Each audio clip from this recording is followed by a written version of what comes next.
Hi, and welcome back to our channel, Pay Down Debt Solutions. I'm Jen, and today I want to talk more about when you have everything that's maxed out and I don't have any cash flow. So we're getting a lot of comments about both of these topics. People who don't have cash flow and people who are maxed out or everything is maxed out and they're wondering if they can do velocity banking. So this is something that I really want to address today, and I feel like I've addressed it over and over again, but I get it. There's people out there that haven't seen our channel before or are just coming into the channel, still learning this, and they still want to see scenarios drawn out for them. So we're going to hit it again, and we're going to talk about it, okay? All right, so if you come to us and you say everything we have is maxed out, all right, and you say I don't have any cash flow, well, for one, we're going to address both of these today, and two, can these people use velocity banking? So that is the question. And the answer is absolutely, yes, they can. Maybe I should say probably, right? Because in most cases they can. It just depends on how negative they are. It also depends on, their income and their cash flow. So those that have cash flow and maybe everything is maxed out, yeah, we have solutions for you. Those that don't have cash flow, we can make cash flow happen for you just by the way you place your money, okay? So it does depend on how negative you are. So we also get, how can I start velocity banking? So people just really don't know where to start, okay? And so I get it. I've been there. I've done that. I am an ex-banker. I am an ex-branch manager. So I do understand the whole banking industry extremely well. And I get that velocity banking is, unknown. It's very foreign to many people because honestly, it was foreign to me. So Dan and I started off our, life working and, having income, and we did very well, but we got ourselves into a payment poor situation where we had businesses and we were running businesses and we had all these debts and all these payments that we had to make. So we started to get very, very strapped and it started to get really tight. So we were looking for solutions, and I talked about this before. We actually, contemplated, filing for bankruptcy and trying to reorganize things, but in the end, that wasn't going to work out well for us. But what I did find in the process was velocity banking. And so that changed the trajectory of our entire lives. It has changed everything for us. So that's why we bring it to you. That's why I'm bringing it to you today, because I want to do that for you. I want to change the trajectory of your life and get you financially free. All right. So I know what it's like. Dan knows what it's like.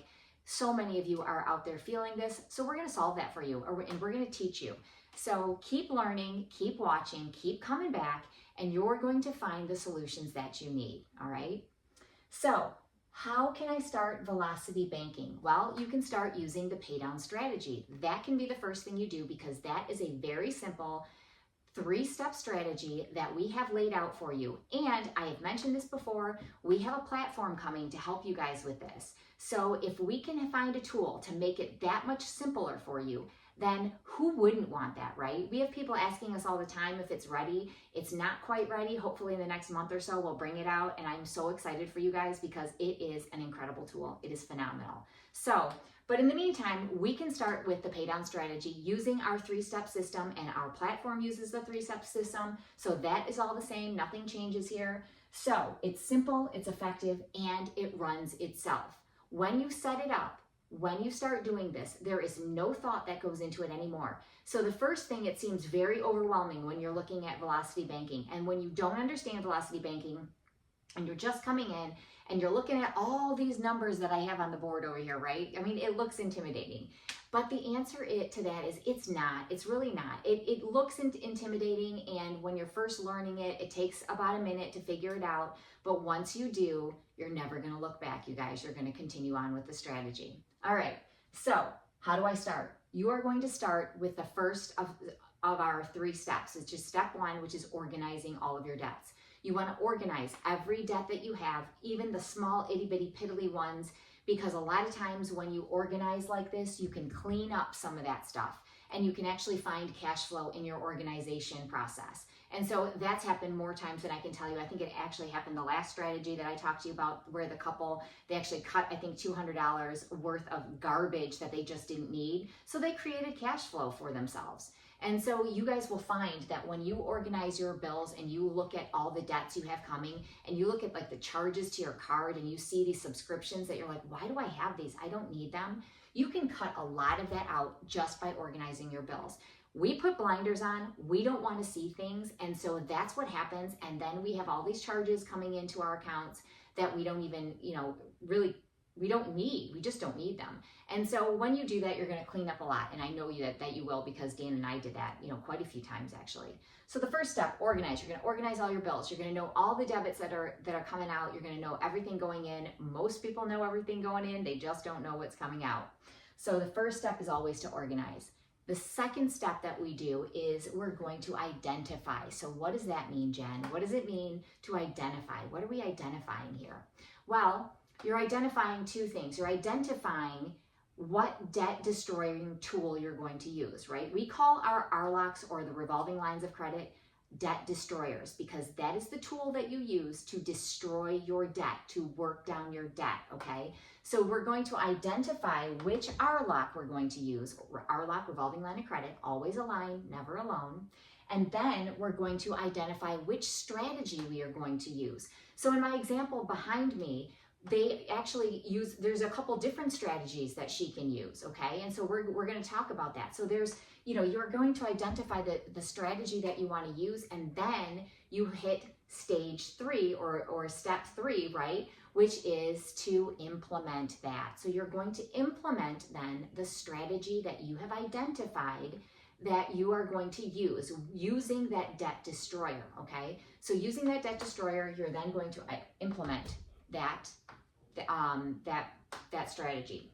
So today we have a couple that emailed me, and we were conversing back and forth, and then we did a Zoom with them.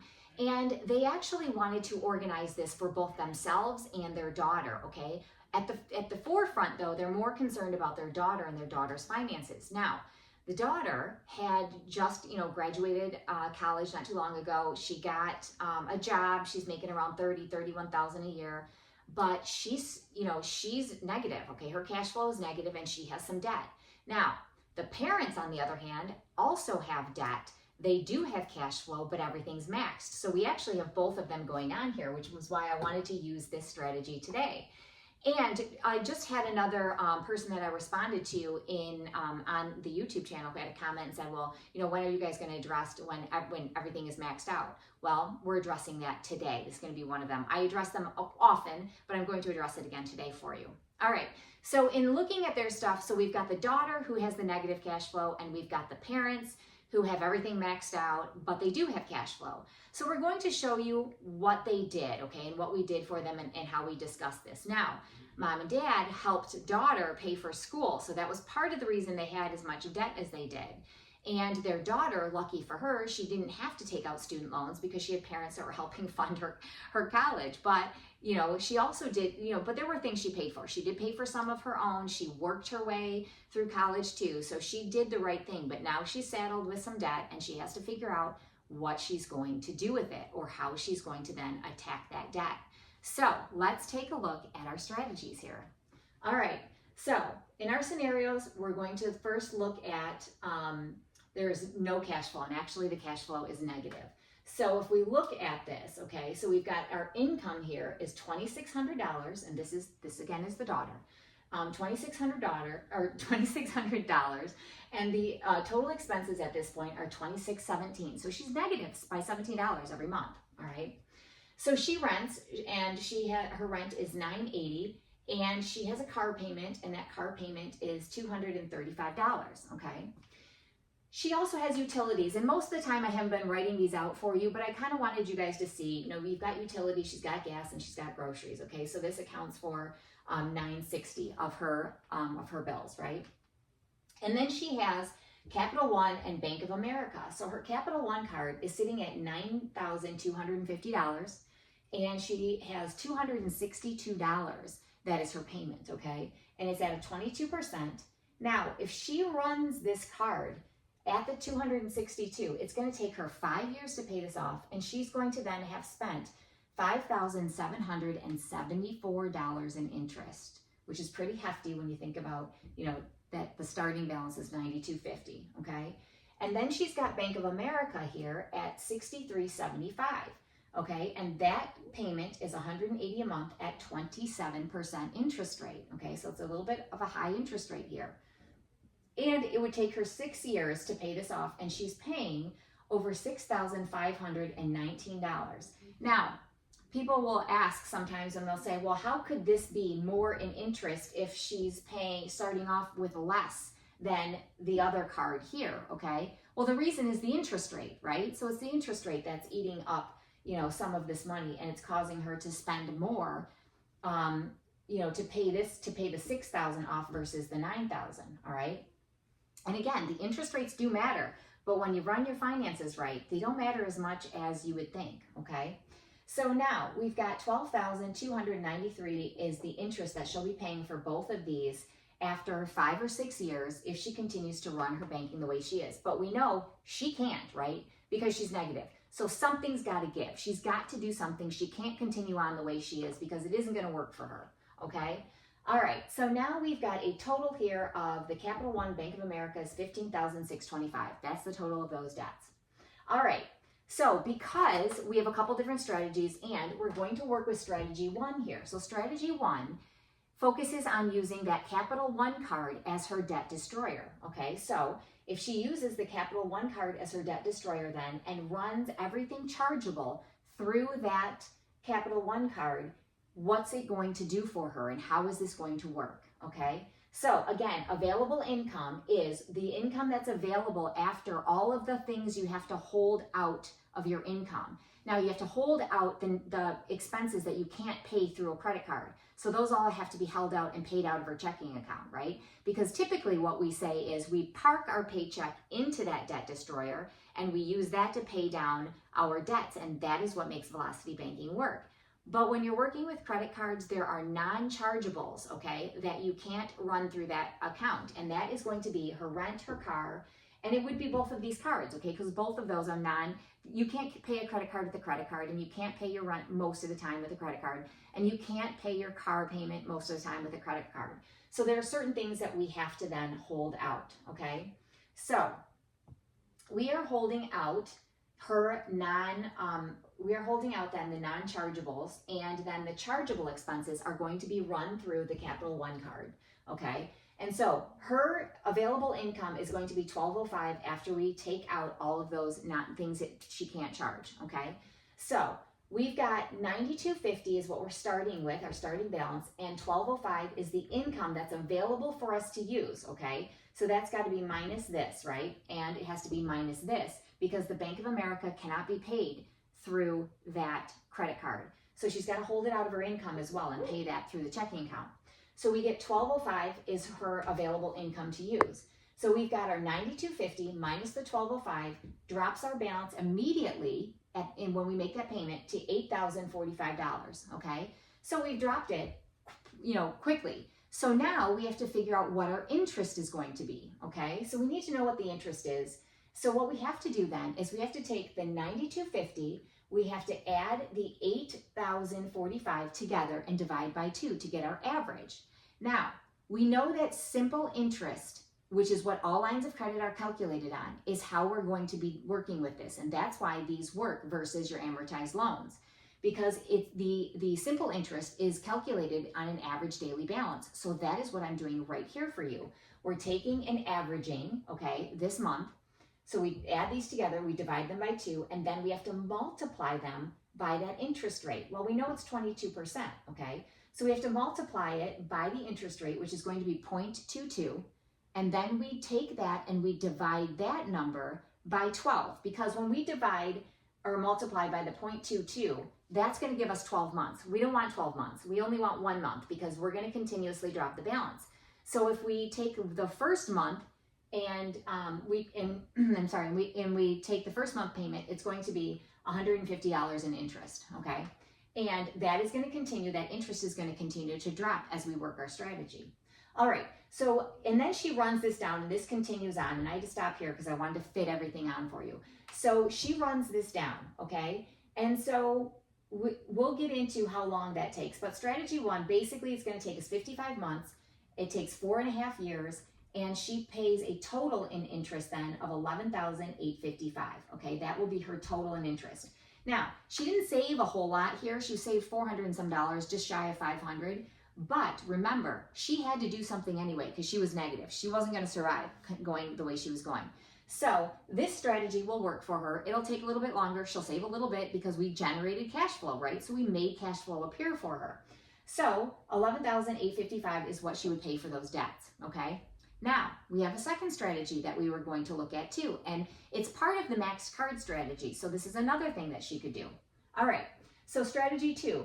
She's going to run strategy 1 with capital One for 1 year, okay? And then after that 1 year mark, she's going to apply for a personal line of credit. And she's basically, her credit might be okay right now to apply for the personal line of credit, but really, we know that she's probably not going to get much more than $15,000 for the starting balance for her personal line of credit. So we, knowing that, we figure we'll let her run it down for about a year. So lower those balances so then she can then absorb them, right? Because after a year, the Capital One is going to be at $8,094, and after a year, Bank of America is going to be at $58.29, okay? And so she takes then the starting balance of $13,923, okay? If she applies for that personal line of credit and gets $15,000, which she should, then we're going to bring in all of our income at that point, right? Because we know that personal lines of credit allow us to pay everything with them, okay? So what happens is we then park that $2,600 in our checking account, okay? And then we pay it against our loan, our personal line of credit. So we pay it against the line of credit. So it comes into the checking account, okay? And then through the checking account, you pay all your bills. And what happens is it draws then from that line of credit because the line of credit is connected to the checking account. So the checking account can sit at zero, and that line of credit will pull over as expenses hit that checking account. That line is going to pull into the checking and pay all those expenses. And that should be fee-free for her, and that is how we can set them up. Now, if your bank doesn't do that, then your line of credit then will have to be manually moved. You'll have to manually move it into your checking and pay those bills, and then manually move more and pay those bills, and manually move more and pay those bills. It works, a little more labor intensive, but it's not that big a deal, so you can do it that way too. Now, the other thing I want to tell you guys too, please don't go get a home equity line of credit somewhere where you don't have a checking account, because then you've got an issue with, paying for your bills. You've got to take the line of credit money, somehow get it to your checking account, and then you're going to take your checking account, pay that, and then go back and somehow get your check money and put it back in your checking account. So you can do it through an external transfer, but that's going to take like 3 days. So you don't want to do it that way. If you have to go to a different bank to get your home equity line, fine, but get a checking account with it, and then pay your bills through that checking account, because it'll be so much more simple for you. So I want to talk about that too. I wanted to make sure I mentioned that. Okay, so back to her strategy. So she then is allowed to take all of the income, which is $2,600. All of this income then goes into her line of credit and drops the balance immediately to $11,323, okay? And here is where we have to get our average to find our interest. So we're going to get our average, okay? And we're going to then, add them together, divide by 2, multiply by our 12%, because that's what our personal line of credit is. And we're going to then multiply by 0.12, and then take the 0.12, what that number is, and divide that by 12 to get our 1 month of interest, which is $126, okay? Now, why is this $21.75 and not $9.60? Well, because we are able to use all of this, right? So all of these payments are now put together, and they are combined into our expenses, right? We paid them before. So we did pay them before, but we paid them out of our checking account. So that's why this one is $9.60, so it seems less. Well, it's not, because you're forgetting that you've paid for other things out of your checking account. So now these are all together, right? So this is your expenses all together. So you're paying them all together. All right, so you take this, and she takes this, and she's going to run this down, okay? And so that's going to take her 33 months or 2.7 years.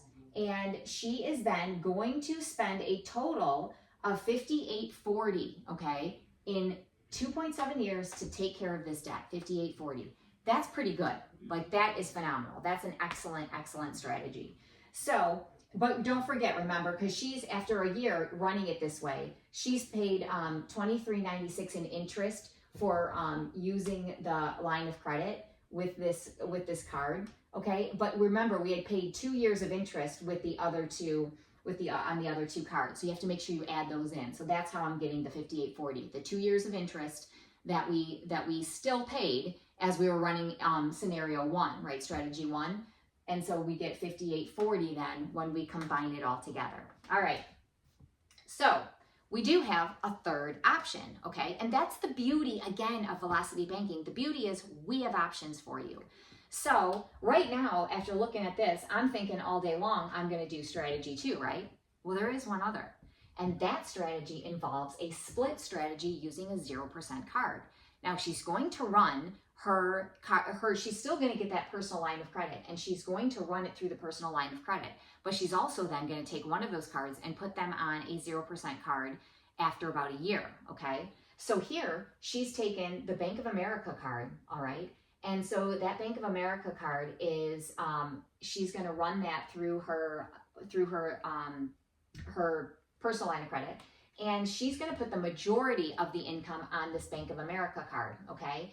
And so she's going to then run that down. Now, she's going to take the Capital One card. Now, remember, these balances were after a year. So after a year, the Bank of America is at 58, and after a year, the Capital One is at 80.94, okay? So after a year, she's doing this.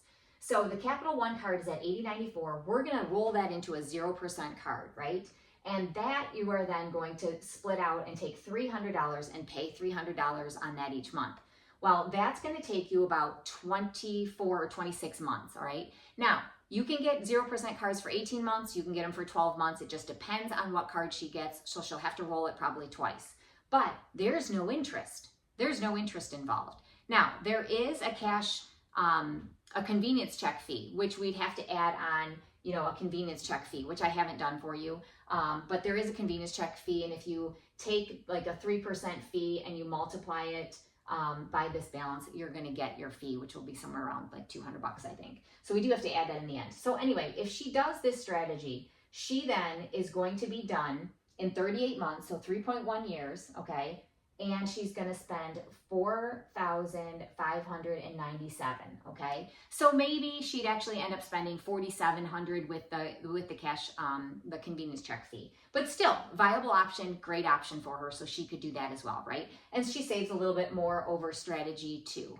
So that's also an option. So she has options with Velocity Banking, okay? She's got plenty of them. And so breath of fresh air, she's feeling better. Her parents are feeling better for her. But what do we do about the parents now? How do we help them? They weren't really sure what to do, okay? And they saw our channel and they were like, okay, we think this will work, but can you just help us, you know, walk us through this? So that's what I did. So their income is at $11,900. That's their income. Their total expenses are $10,560. So their cash flow is actually $1,340. So they have cash flow. They're just maxed. So their mortgage is at $2,100. They have 2 car leases, okay? So we can't do anything with those. 2 car leases, and those total $3,270, okay? Now we have our HELOC, our line of credit, that is $56,180 with a $600 a month payment. And that payment is above and beyond the interest, okay? And so if they let this run out, it's going to take them 18 years at 11.25%. They're going to have spent $78,990 if they let that run, okay? And that's going to take them 18 years. Well, some people look at it and be like, well, your mortgage takes 30 years, so let that run out on 18 years. It'll be just fine.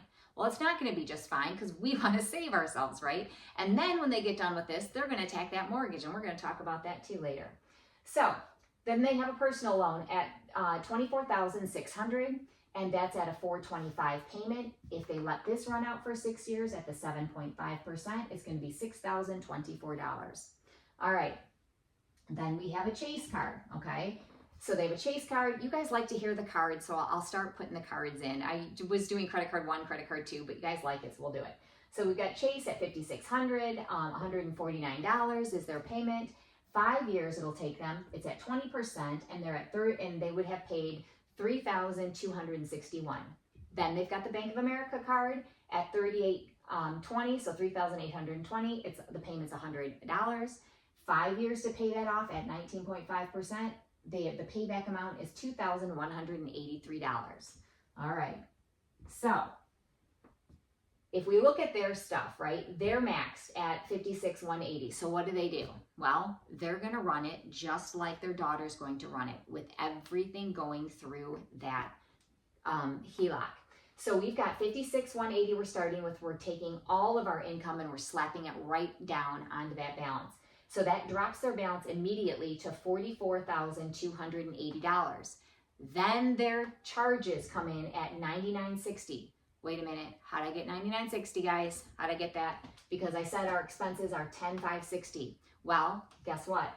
This we get to do away with, because we are making a payment to, or we are making a big deposit to that home equity line. So that satisfies the payment. So that payment is no longer required, and it comes back to us as cash flow inside that loan. And so that's what's happening. All right. So it drops our balance to $44,280. We know that our expenses, our new expenses, are $99.60. We calculate our interest, the high, the low, add them together, divide by 2. We take that, divide or multiply it by 0.1125, and then we divide it again by 12, and that gives us our $470. So they're back up to $54,710 for in month 2. Now, if they run it this way, they are going to pay this baby off in 27 months, okay? Remember, this one, they're paying it off in 27 months.